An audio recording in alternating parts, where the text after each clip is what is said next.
చిన్న చిన్న మంచి అలవాట్లు పెద్ద ప్రయోజనాలు చేకూరుస్తాయి.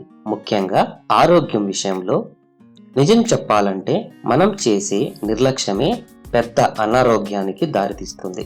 అలాగే కొన్ని ఆచరణ సాధ్యమైన ఆరోగ్య సూత్రాలను పాటించడం వల్ల ఎన్నో అనారోగ్య సమస్యలకు దూరంగా ఉండవచ్చు.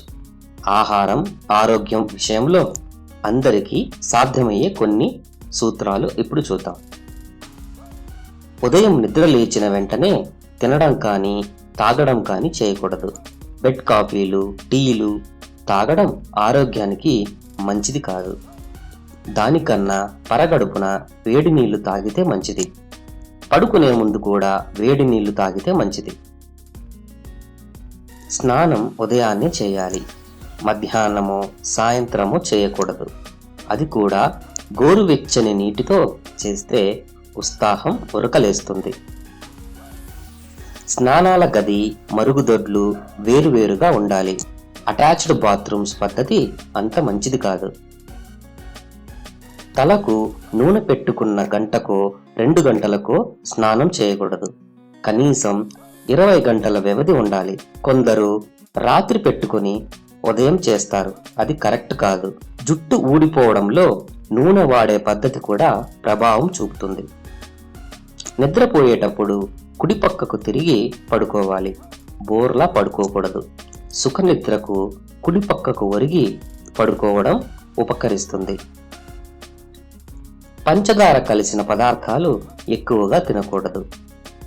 సగం ఉడికిన పదార్థాలు సగం పండిన ఫలాలు తినకూడదు. ఆహారం తీసుకునే పద్ధతులు ఖచ్చితంగా పాటించాలి. పడుకుని ఆహారం తినడం వంటివి అస్సలు చేయకూడదు. సుగంధ పరిమళాలు అత్తర్లు ఉపయోగించడం మంచిదే. అది ప్రాణశక్తి బాగా ప్రసరించి రోగాలు రాకుండా కాపాడుతుంది. ఇంటి పరిసరాలు శుభ్రంగా ఉంచుకుంటే ప్రాణశక్తి ప్రసరణ మరింత పెరుగుతుంది. ఉదయించే సూర్యుడిని రాత్రి శుక్లపక్ష చంద్రుడిని చూడటం వల్ల నేత్రశక్తి పెరుగుతుంది. రాత్రిపూట పెరుగు తినకూడదు, తాగకూడదు.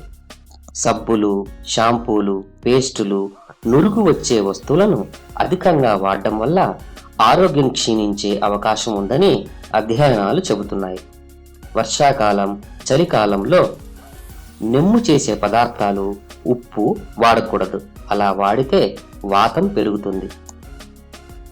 ఆహారం తిన్న వెంటనే మల విసర్జనకు వెళ్ళడం రతిలో పాల్గొనడం చేయకూడదు. కూరలలో డాల్డా పామాయిల్ వాడకూడదు. మాంసాహారులు ఏదైనా నాన్ వెజ్ తిన్న వెంటనే మరో రకం నాన్ వెజ్ తినకూడదు. 6 నెలలకు ఒకసారి అజీర్ణ వాయువు మాత్రలు అంటే విరేచన మాత్రలు వాడాలి. కడుపులోని మలాలను విసర్జించి కడుపును శుభ్రపరచాలి. ఇది ఆరోగ్యానికి ఎంతో ఉపకరిస్తుంది.